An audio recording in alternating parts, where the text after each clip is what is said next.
Stonemaier Games version of Tokaido Duo. It's a two-player version of Tokaido. But is it really? Not really. The gameplay is quite a bit different. If you're wondering how it plays, then go ahead and join me at the table as I show you how.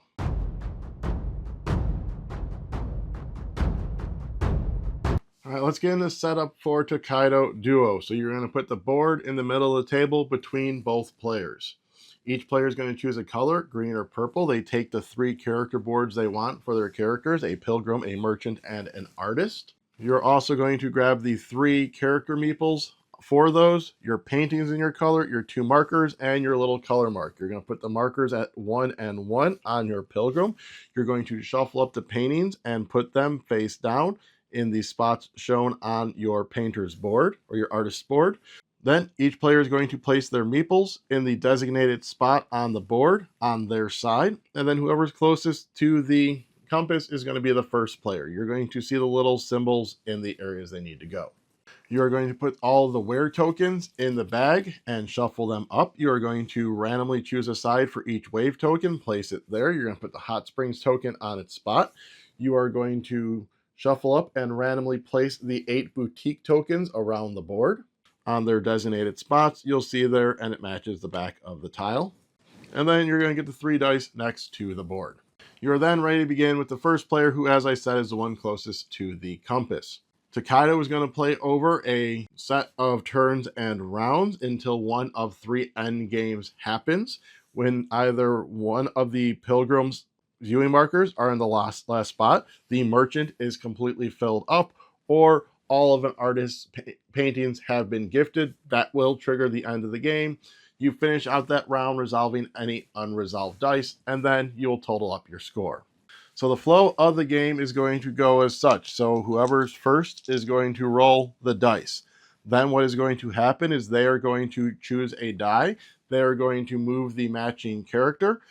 And then the next player will choose a die, moving their character. And then that first player again will grab that one. From that point on, then the second player would then grab all the dice, roll them, and then they'd be choosing, going back and forth that way until that end game is triggered. When a die is chosen, that matching character must move exactly that number. So if it was 3, they have to move 3. Couple things on movement is you can only move your own characters. Moving through the same space twice in a turn is prohibited, so I would not be able to do that as the movement, for instance. The character action after moving is always optional, and sometimes it is not available to be done. However, the move is always mandatory. So with that, let's go over the individual characters. There is a sheet for each character and how they move and interact with the board. So we'll start with the pilgrim. The pilgrim is going to be the red die. So the pilgrim is going to be moving clockwise around the board, the number on there. So in this instance, 3. So I'd simply move 1, 2, 3. Then depending on what space they land on, will dictate what they do. Going over these, so there's these coastal towns. They have a dotted line going up to the goods. If they land on a coastal town, they are going to grab as many coins as is depicted on that tile. At this point, I'll mention this on the merchant. If at any point you have 10 coins in your supply, you will turn those 10 coins in, grab a gold slab, and put it under your merchant. So, but again, this would give me 2 coins. Next up are your temples and your gardens. If you land on a temple, you'll simply move your viewing peg 1 for your temples. If you land on a garden, you'll do the same for your gardens. If you land on a hot springs location, you will grab the hot springs token. If it's on the board, you'll grab it from the board. If a player has it, you'll grab it from that player and you'll put it here in your supply.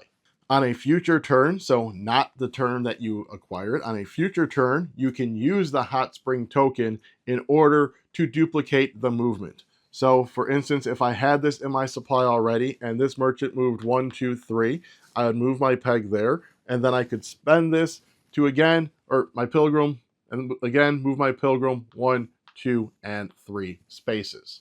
Again, resolving where they land, so that would be the garden. When the pilgrim moves, if he would land on an occupied space, he would instead go to the next space up and resolve that location instead.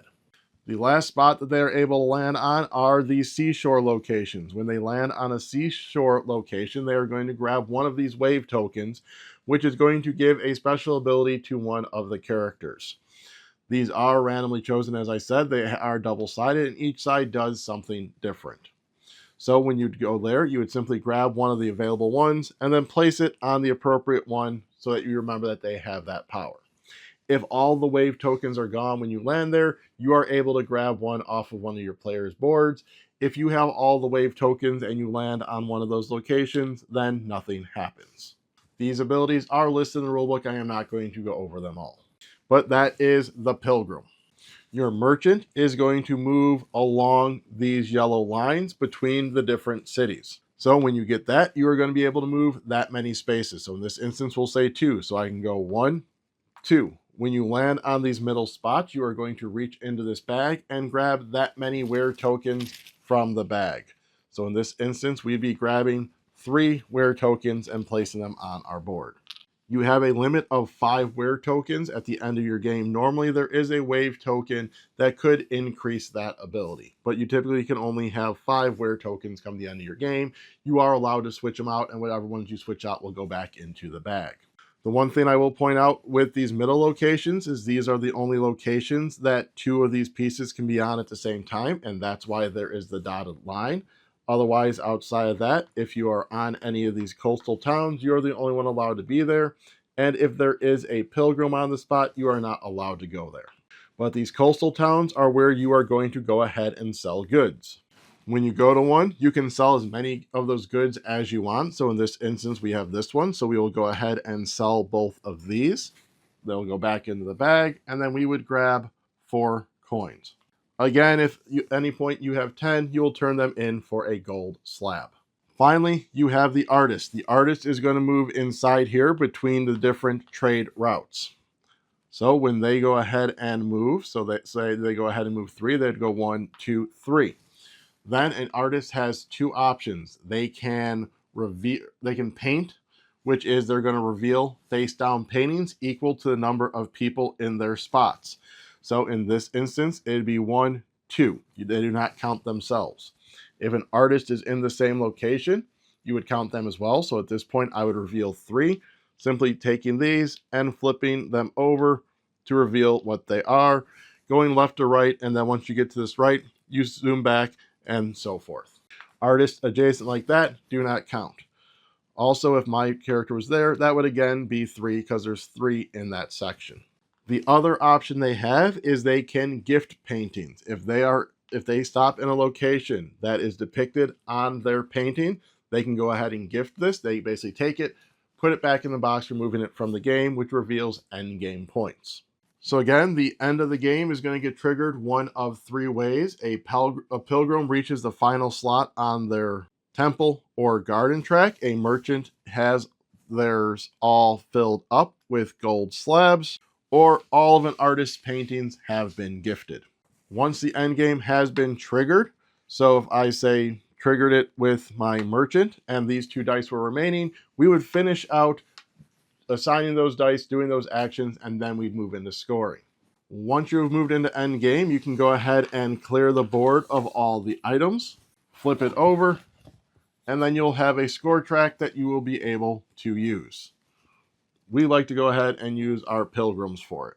You would score points for your pilgrim would be the number of temples times the number of gardens. So in this instance, I would be at 32. Your merchant's going to be the furthest right filled one. So in this instance, it would be another 45. So 10, 20, 30, 45. And then your artist is the last revealed number. So in this instance, 28. 10, 20, 30, 8. And then high score is the winner. So there you have it. That is the basics of Tokaido Duo. Like I said, the main thing that we didn't really go over were these wave tokens, but they basically adjust the way that they either move, collect goods, sell goods, or the way that they do their paintings. But if I could get you to please head down below and hit like, subscribe, comment, share, maybe even ring that bell, that would be appreciated. That way you're alerted as we post more videos. If you're looking to purchase games, you can go ahead and hit up Miniature Market using our link down below. If you use that link to purchase those games, we get credit for that sale, which will help fund what we are doing here on this channel. Another way to help fund us is if you are looking for a powdered energy drink to check out Dubby. Dubby is, as I said, a powdered energy drink that gets some pep in your step. We enjoy it. It really does help our focus. You can go to dubby.gg, use our code MEEPLES, or find a link down below and use that link to go ahead and purchase. You get a discount, we get credit. Alrighty, so travel that road through the city.